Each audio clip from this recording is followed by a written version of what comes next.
মনে রাখবা, তোমার এতদিন পড়াশোনা খুব খারাপ অবস্থা ছিল, তুমি আজকে থেকে পড়াশোনা শুরু করলা এবং আজকে তুমি অনেকক্ষণ টেবিলে বসে থাকলা এবং তুমি চিন্তা করলা 2 থেকে 3 দিনের মধ্যেই তোমার পড়ার গতি এত হবে যে তুমি মুক্তি বেগ লাভ করবা এবং চলতেই থাকবা। এরকম তুমি যদি চিন্তা করো বাবা, তাহলে খুব তাড়াতাড়ি তোমার শেষ বেগ একদম শূন্য হবে।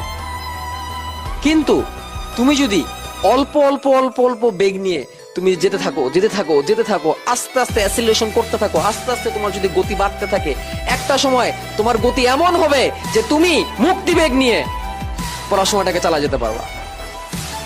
কিন্তু তুমি যদি চিন্তা করো যে আজকে আমি শুরু করছি, আজকে আমি একদম হাই স্পিডে চলতে থাকবো, আজকে আমি একদম 8 ঘন্টা পড়ে ফেলবো, আজকে আমার প্রোডাক্টিভিটি একদম 80% হবে, তাহলে বাবা খুব তাড়াতাড়ি তোমার থেমে যাওয়া লাগবে। কিন্তু তুমি 10%, 15%, 20%, 25%, 30%, 35%, 40% করতে থাকো, একদিন ছেড়ে তোমার 90% যাবে ইনশাআল্লাহ।